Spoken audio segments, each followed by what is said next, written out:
Bonjour à toutes et tous et bienvenue sur la chaîne Le Mandataire Efficace. Aujourd'hui, on a la chance d'interviewer Céline. Allez, c'est parti.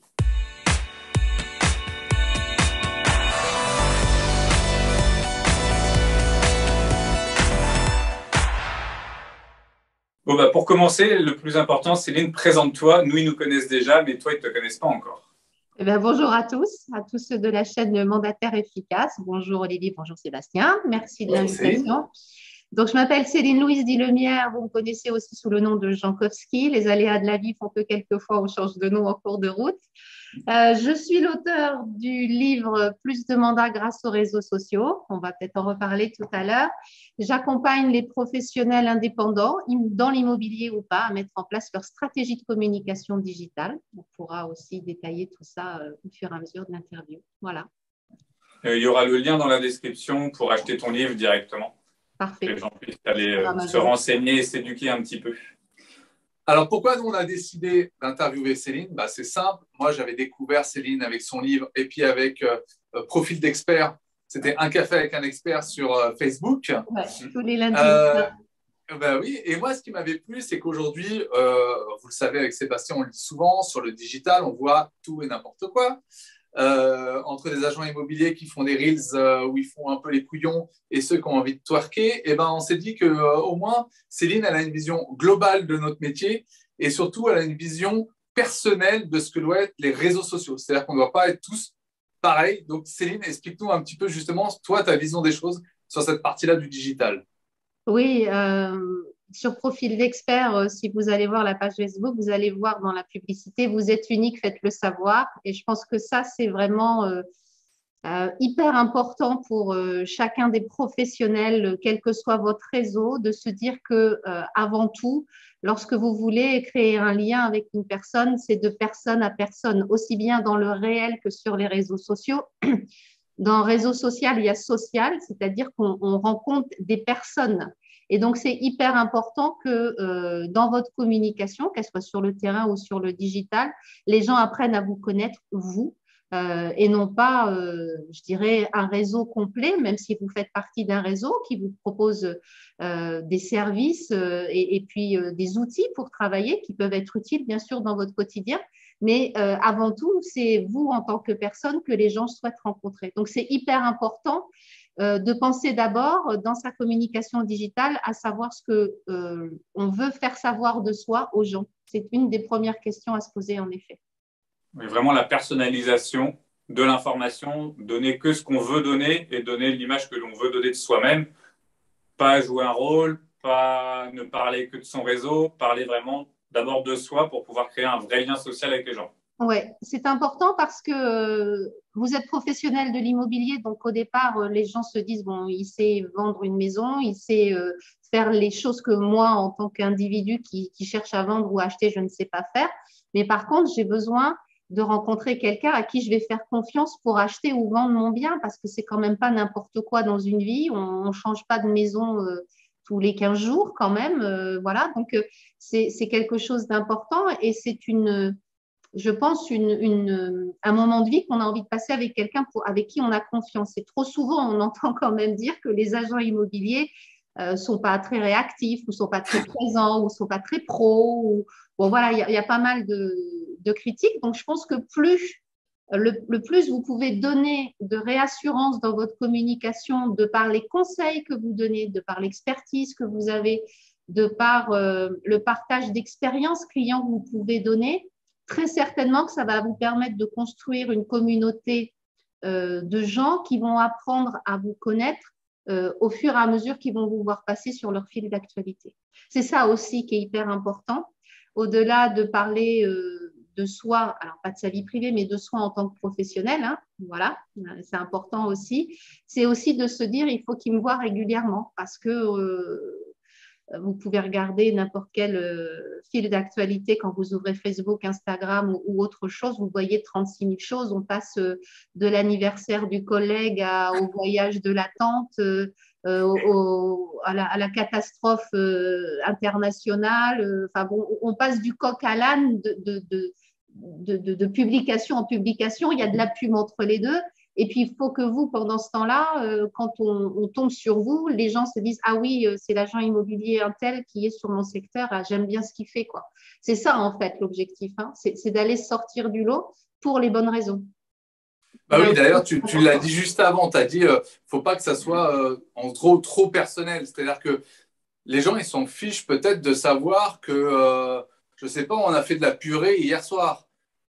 C'est pas ça qu'ils attendent de l'agent immobilier, quoi. Alors, c'est vrai que il y a des sujets qui peuvent être des sujets hors immobilier qui peuvent être des points communs et qui peuvent permettre de faire un lien. C'est-à-dire que si vous êtes, par exemple, un fanat de cuisine et agent immobilier, pourquoi pas de temps en temps sur votre page professionnelle, sur votre profil bien sûr, mais sur votre page professionnelle, parler un peu cuisine. Tiens, je vous donne une recette, je l'ai testée hier, elle était super bonne, mais c'est ça parmi, je dirais, c'est allez, un dixième de ce que vous faites, quoi. Enfin, c'est plutôt rare dans l'ensemble. Par contre, que vous soyez présent sur vos réseaux sociaux pour raconter votre quotidien de professionnel de l'immobilier, comment vous travaillez, avec quels outils, sur quelle zone géographique, comment vos clients sont satisfaits, quels sont vos partenaires avec lesquels vous travaillez, un courtier, un diagnostiqueur,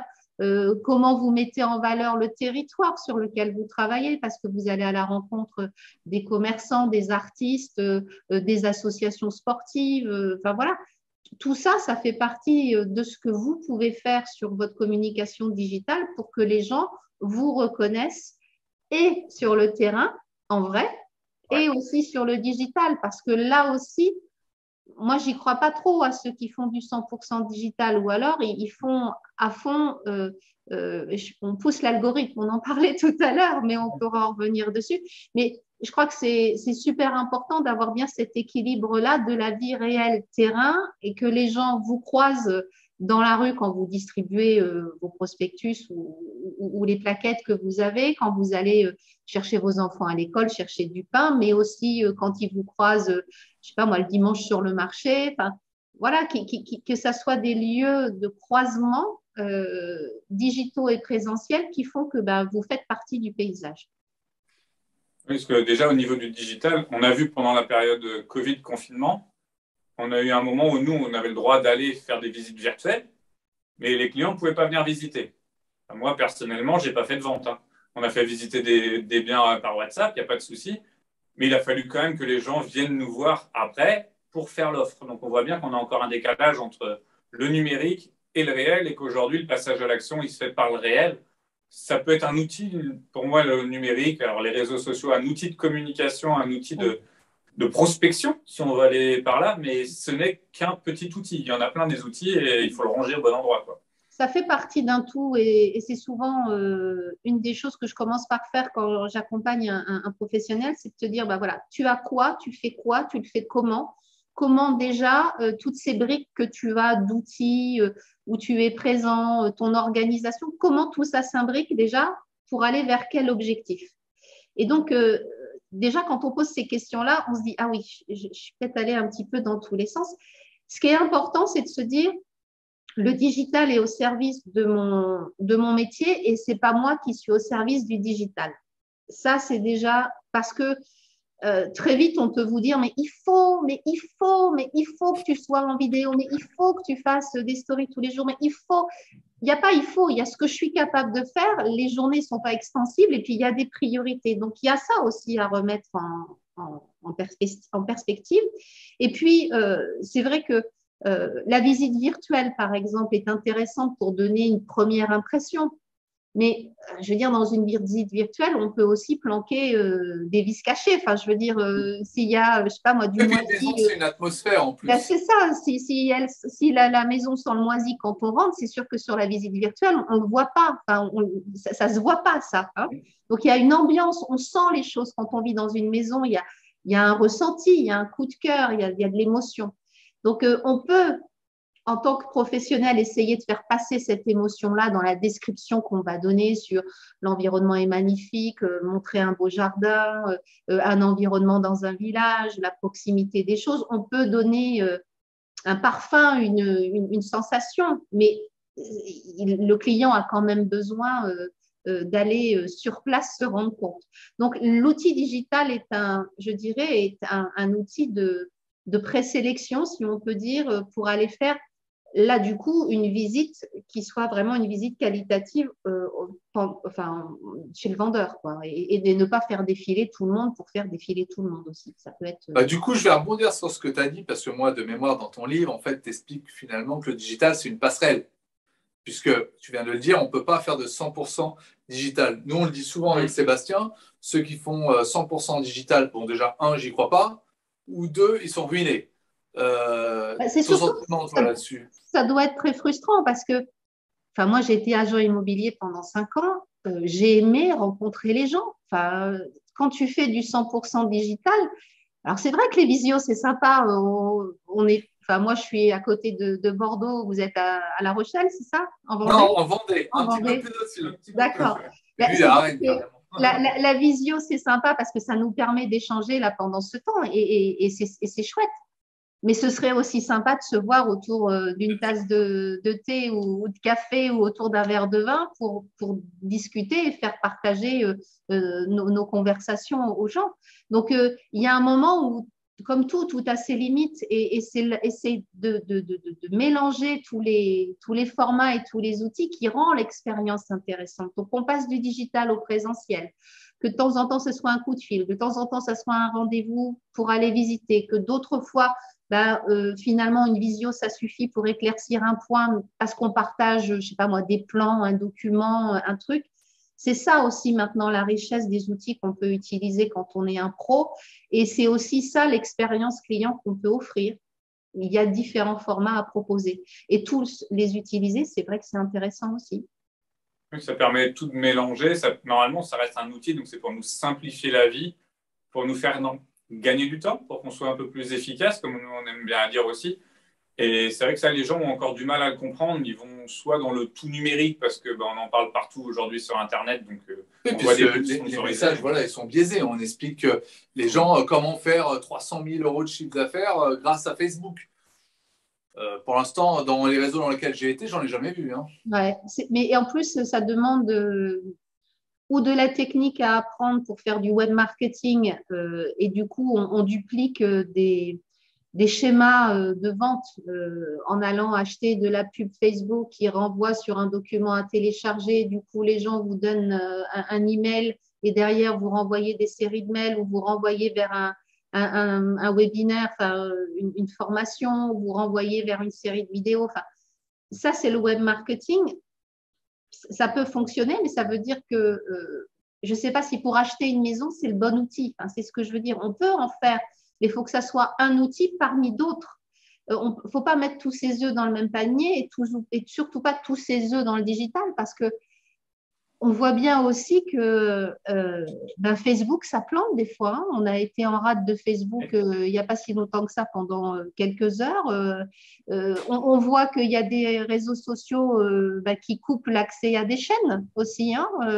Ça arrive là, on ne sait pas de quoi demain est fait. Donc, si vous êtes que présent sur un support et que vous avez mis tous vos espoirs et tout votre argent dans ce support-là, ça peut être problématique. Donc oui, multiplier les supports en présentiel et dans la vie réelle, je dirais, et puis dans le digital, c'est un bon mix à avoir.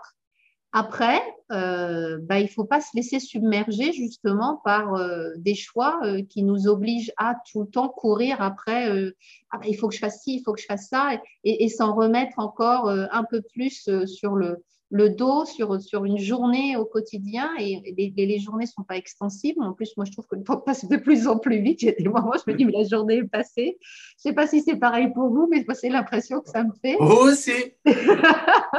Et donc, il y a des moments, il y a des priorités. Oui. Et puis, il y a cette fameuse loi de Pareto, le 20-80.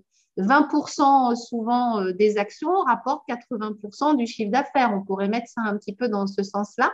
Donc, quels sont les 20% de ce que je fais qui me rapportent la majorité de mes mandats, par exemple? Est-ce que vous avez pris le temps de vous interroger, de savoir par où arrivaient vos mandats? D'analyser ces chiffres. Voilà. Est-ce que c'est par votre pub Facebook? Est-ce que c'est parce que vous êtes régulièrement sur le terrain et que en allant chercher vos enfants, acheter votre pain, distribuer vos supports ou faire de la pub sur les paniers de pain, les sacs à pain ou je ne sais quoi, ou vos calendriers, enfin voilà. Par où ça fait que vous avez des gens qui vous voient et qui vous demandent de travailler avec eux. Donc ça aussi, des fois, on a des surprises quand on commence à analyser comment on travaille et ce qui est vraiment rentable dans les actions que l'on fait. Oui, parce que je trouve qu'on a quand même un métier où on a beaucoup de choses à faire. On doit être capable de faire plein de choses. On doit être capable de connaître du juridique, du commercial, du conseil. On doit connaître pas mal de choses. Si on commence à se rajouter à devoir connaître l'informatique, à devoir connaître le web marketing, savoir analyser des chiffres et autres, ça devient 24 heures, ça va pas être suffisant. C'est pas notre métier. C'est surtout que je reprends souvent l'image d'un éléphant. L'avaler en une fois, c'est compliqué. Par contre, si on le coupe en petits morceaux, on peut au fur et à mesure commencer à l'avaler. Donc, c'est vrai que si on regarde tout ce qu'on pourrait faire d'un coup, on se dit, mais je vais jamais y arriver. Alors que si on se donne un premier objectif en se disant quel est l'outil ou quelle action il faut que je mette en place pour déjà arriver à ça, parce que c'est la première étape pour mon objectif final qui est tant d'euros de chiffre d'affaires ou tant de rendez-vous clients ou tant de mandats exclusifs. Enfin, je ne sais pas, voilà, se poser des chiffres et après d'aller redécouper, refaire une marche arrière, hein, remonter les étapes en disant mais comment je fais pour y arriver? Et puis se dire aussi quelle est la zone géographique que je travaille, parce que quand on est un professionnel de l'immobilier, on ne peut pas être partout. Donc, c'est aussi intéressant de se concentrer sur un lieu et puis de travailler cet espace-là au format réel et au format digital, parce que là aussi, un outil comme Facebook est super puissant pour faire du local. On peut vraiment aller chercher des habitants d'une zone géographique par centre d'intérêt quand on veut aller faire de la pub sur Facebook, mais on n'est pas obligé pour autant de faire de la pub sur Facebook. On peut déjà, de par la communication qu'on fait, Insta et Facebook, aller vraiment travailler le local. Donc, en plus, dans le digital, il y a plein de métiers. Je veux dire, il faut être bon en copywriting, il faut être bon en vidéo et en montage, il faut être bon en publicité, en Google AdWords. Pour faire un site, voilà, il faut aussi avoir des capacités à aller sur WordPress ou ailleurs. Donc, on ne peut pas être bon partout. Donc, voilà. Donc, il y a un moment où il faut faire des choix en se disant, mais qu'est-ce que aussi moi j'ai envie de faire? Qu'est-ce que j'ai envie d'apprendre à faire? Qu'est-ce que je peux déléguer? Parce que là aussi, quelquefois, en déléguant et en mettant un petit peu d'argent, on gagne du temps et surtout, on gagne de l'argent aussi. Bah oui, mais moi je vais rebondir sur quelque chose que tu as dit qui, à mon avis, est hyper important. Tu as dit il ne faut pas être obligé de faire. Et tu as bien raison parce que je pense que toi, tu as dû souvent l'observer sur plein de gens. C'est-à-dire que le premier mois, ils vont publier presque tous les jours du contenu. Parce que forcément, on a plein d'idées. C'est pas compliqué d'avoir 30 idées. Et puis le deuxième mois, troisième mois, et puis le quatrième mois, tiens, on ne sait plus qu'ils existent. Et c'est même pire parce que dans la tête des gens, vous avez disparu en fait. Ouais. Vous faites plus ce métier.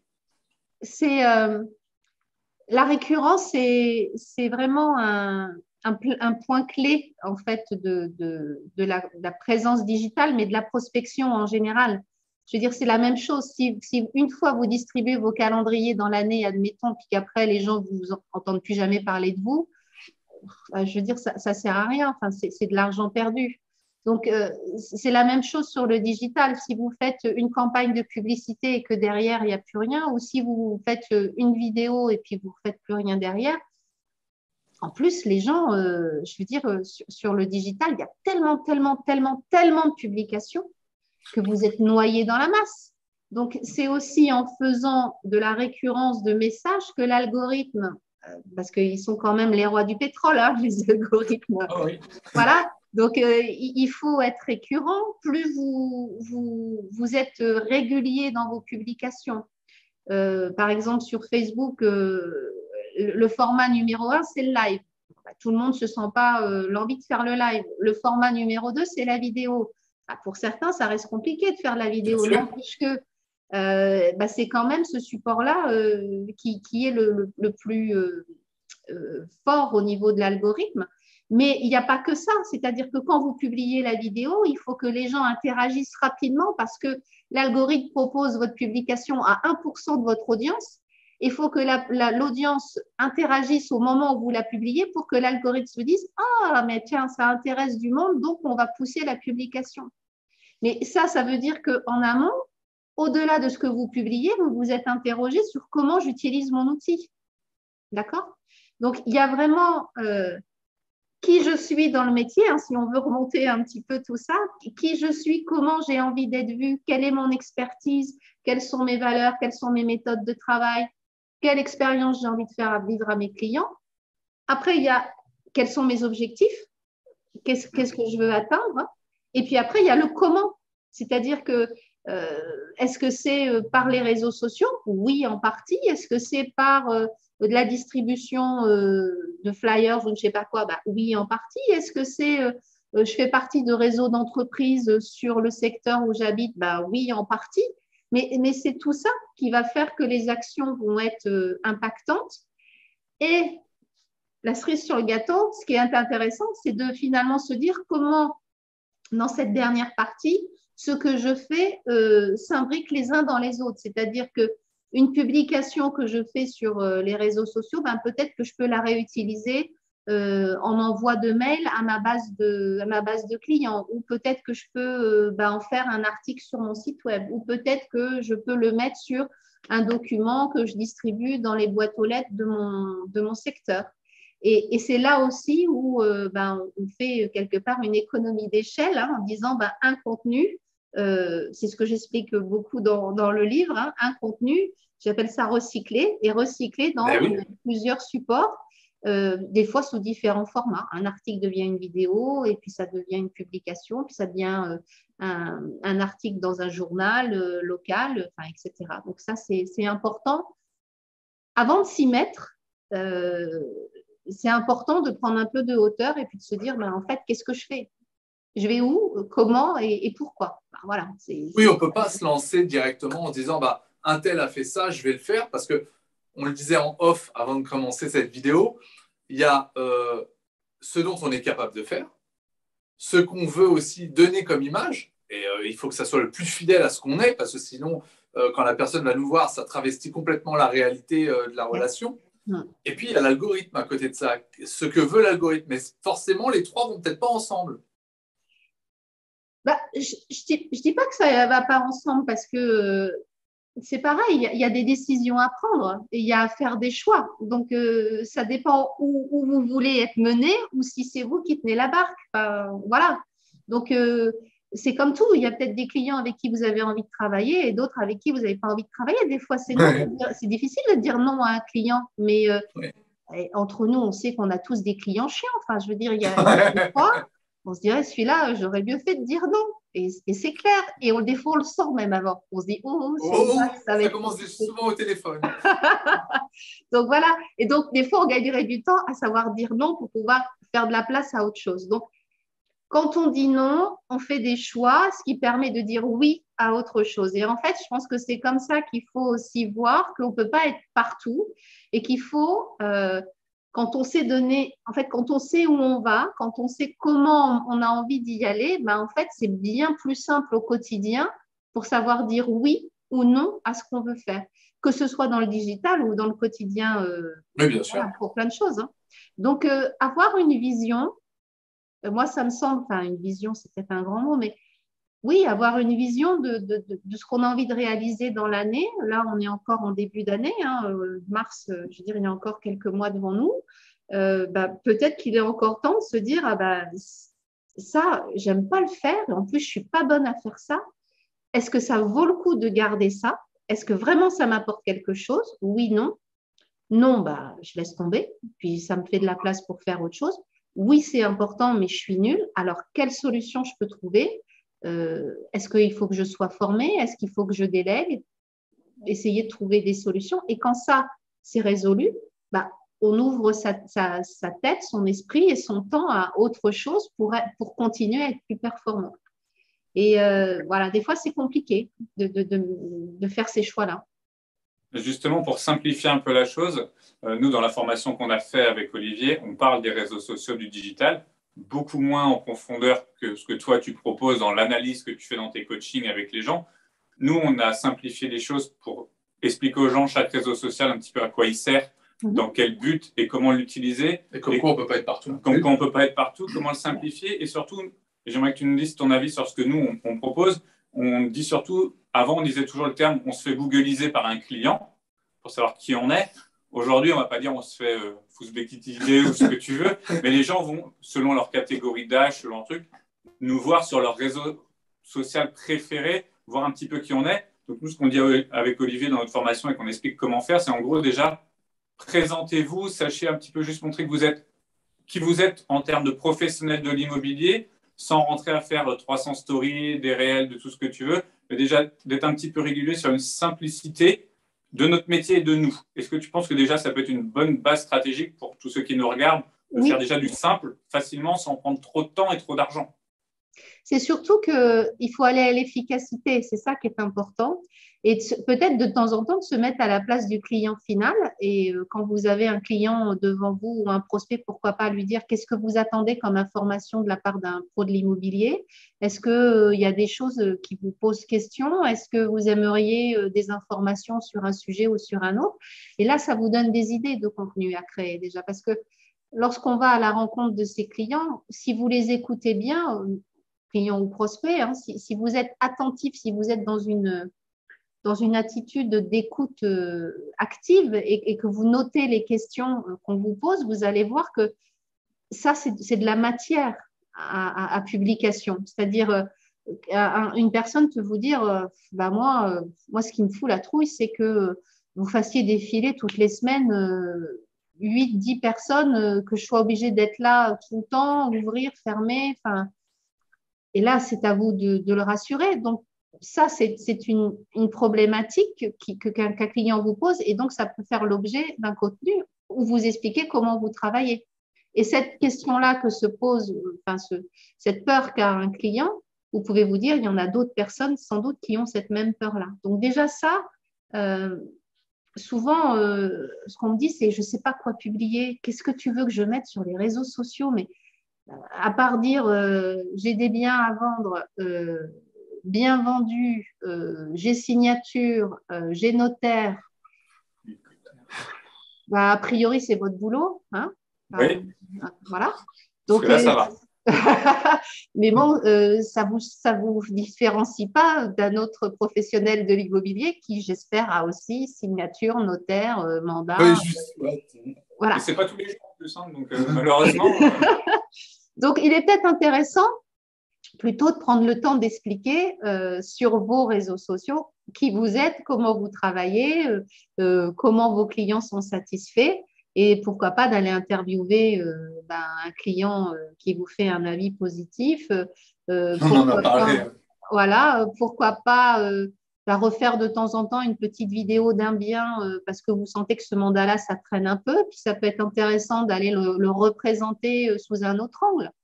En disant cette fois-ci, le printemps arrive, je vais vous faire le tour du jardin parce que vous allez voir, il y a un coin barbecue, il y a un coin, je sais pas moi, détente, etc. Bref, c'est aussi en réfléchissant création de contenu que des idées viennent. C'est-à-dire, c'est à force de se mettre cette gymnastique-là en disant qu'est-ce que je peux faire cette semaine que je n'ai pas fait déjà, que vous allez voir que les idées vont venir.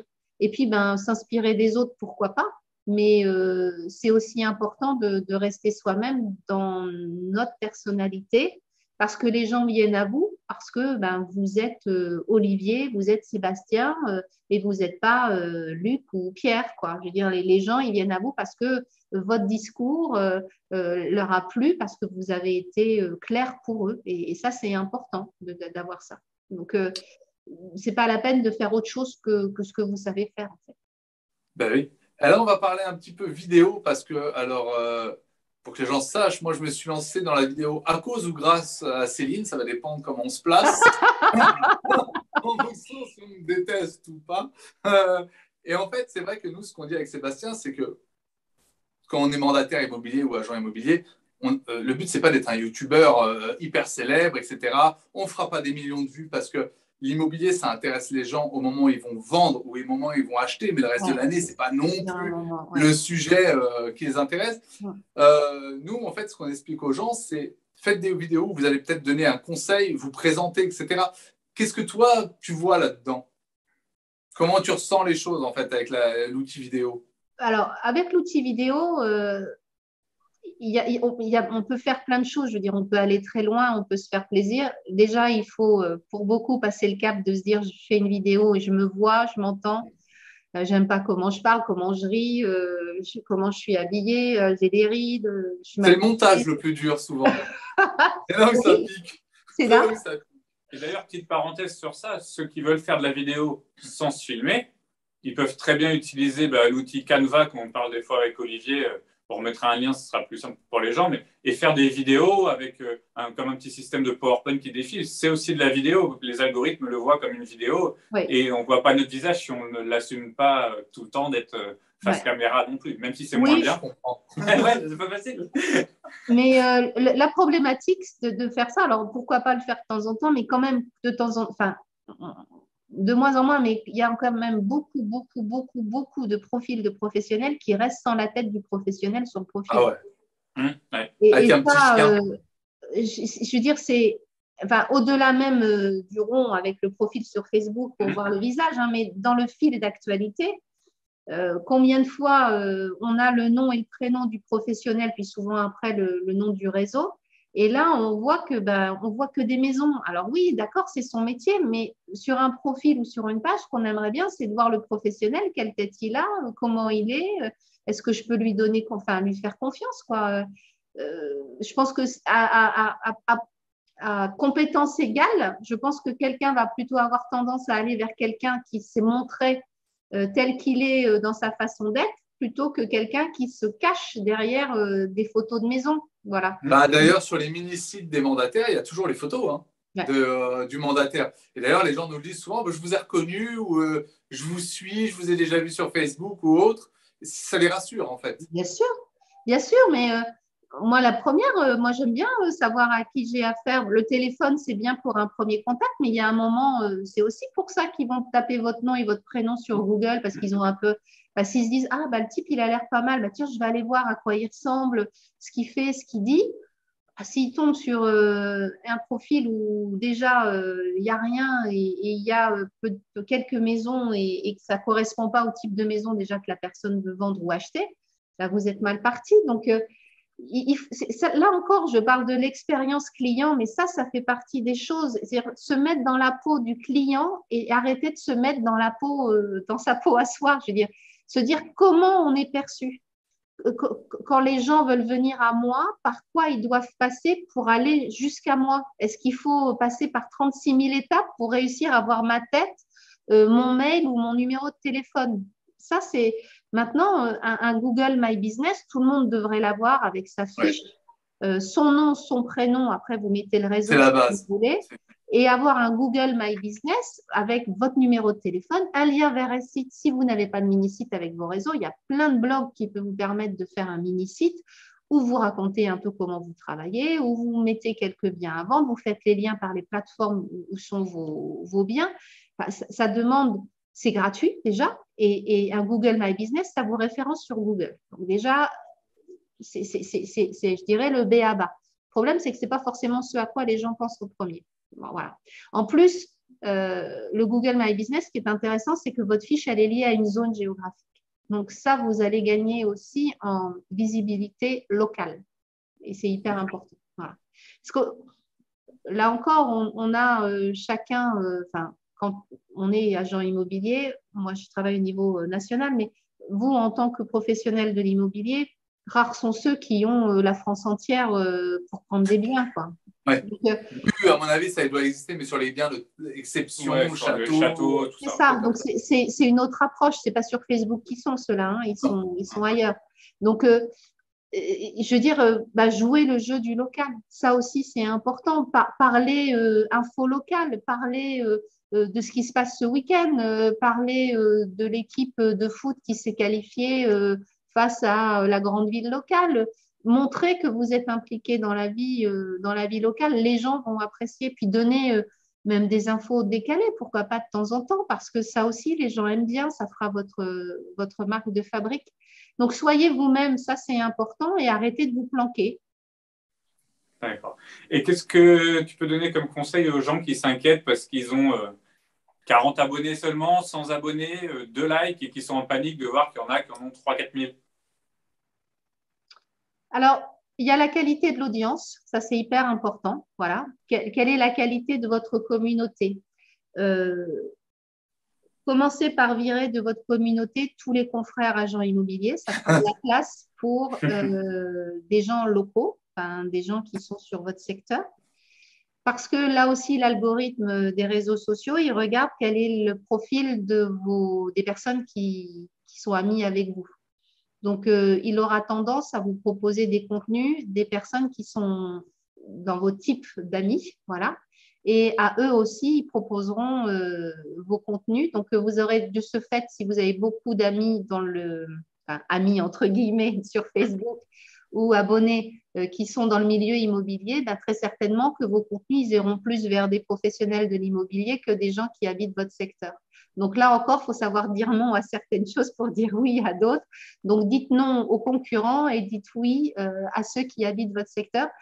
Allez les chercher, c'est super important. Vous croisez quelqu'un à un dîner, vous croisez quelqu'un dans une association, vous avez dans un réseau d'entrepreneurs ou quoi que ce soit, invitez-le sur Facebook, allez le chercher, soyez proactifs parce que c'est aussi en qualifiant vos amis que vous allez gagner en qualité de communauté pour avoir des interactions. Et c'est aussi d'où l'intérêt de créer des contenus qui parlent vie locale et pas seulement qu'immobilier parce que vous devez vous identifier à un secteur. Donc, admettons qu'il y ait, je ne sais pas moi, on va bientôt arriver dans les carnavals ou les foires diverses et variées. Ben, pourquoi pas de temps en temps faire la promo de l'événement local en disant que vous allez y être et que ben, à l'occasion, vous serez ravis de les croiser ou que si les gens vous reconnaissent, qu'ils n'hésitent pas à venir vous voir, vous serez ravis de prendre quelques minutes pour discuter avec eux. C'est-à-dire qu'il faut arrêter aussi de publier, je dirais, du bout du doigt en disant « Oups, je l'ai envoyé, mais je ne sais pas trop à quoi ça sert, mais on m'a dit qu'il fallait que je publie un truc local, d'accord ?» Chaque publication que vous faites, elle sert votre objectif final. A priori, votre objectif, c'est de vendre des biens sur un secteur. Donc, ce qu'il faut, c'est qu'à chaque fois que vous publiez, vous mettiez un texte qui dise pourquoi vous le faites. Ben, voilà, en tant qu'habitant de tel secteur, j'ai envie de vous faire découvrir tel spectacle ou j'ai fait cette balade ce week-end-là. Ben, j'imaginais pas qu'il y avait déjà, je sais pas moi, des fleurs à cet endroit-là. Enfin, j'en sais rien. Ou tiens, à 2 heures d'ici, on est parti en week-end. Enfin, vous pouvez une fois de temps en temps donner quelque chose qui vous rattache à votre territoire, en plus des conseils que vous pouvez prodiguer, en plus des avis clients, en plus de qui vous êtes, comment vous travaillez, votre expertise, vos outils, etc. Parce que là, vous vous identifiez à un territoire et c'est souvent là que la connexion se fait aussi avec les gens et qui vous disent, bah, quand ils vous croisent, bah, je vous connais, vous êtes sur les réseaux sociaux. Allez, une question, et ça sera la dernière, mais j'espère qu'elle n'est pas piège. Si tu devais donner un seul conseil aux gens qui sont sur Facebook, Instagram ou autre, ça serait lequel selon toi? Soyez vous-même. Soyez vous-même parce que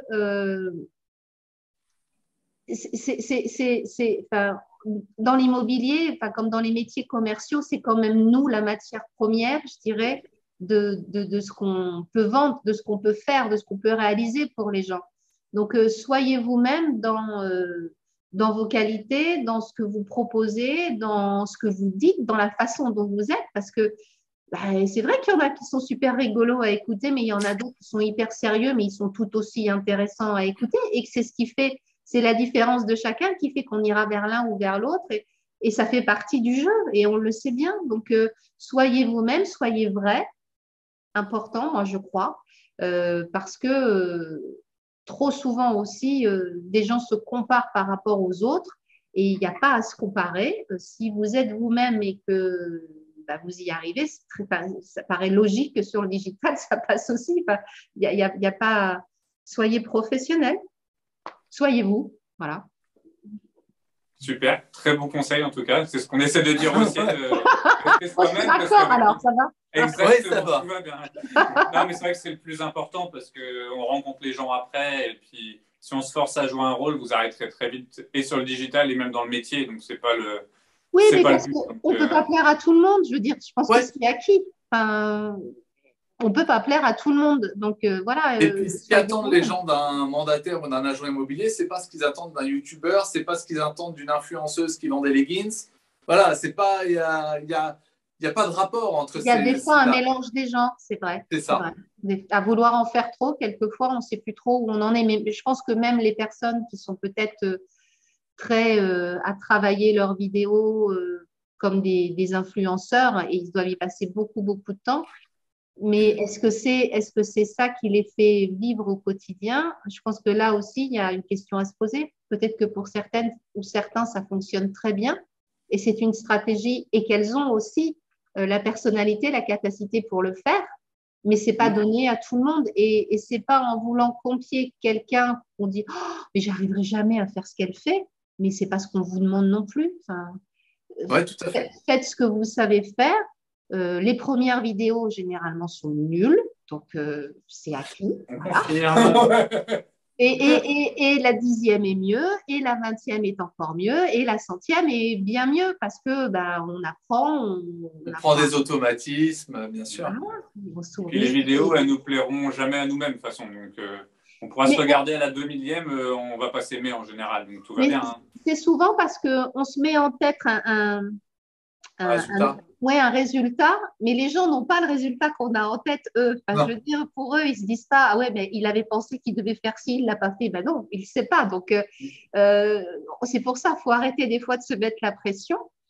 S'il y a des jours où on a envie de faire une vidéo, lâchez-vous, faites-la, et puis publiez-la, puis vous verrez que une fois que vous l'avez fait, ce sera de moins en moins difficile de le faire.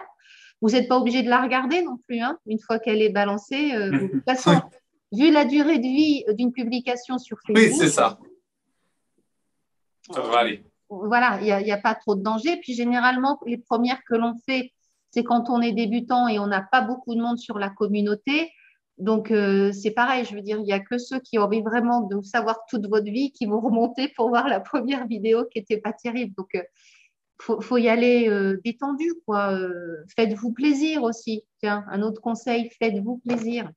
C'est important, ça aussi, de prendre du plaisir dans ce qu'on fait, apprendre, être curieux et puis à un moment se dire, bon, je me lance, ce ne sera pas parfait, je le sais, mais au moins, ça fait partie du process pour atteindre l'objectif.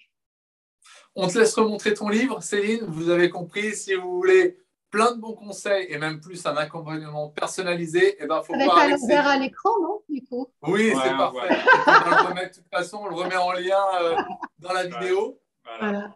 On va se dire, nous, à dimanche prochain, du coup. 10h pour une nouvelle vidéo pour travailler efficacement et vivre sereinement. Allez, bon dimanche. Bon dimanche. Bye bye.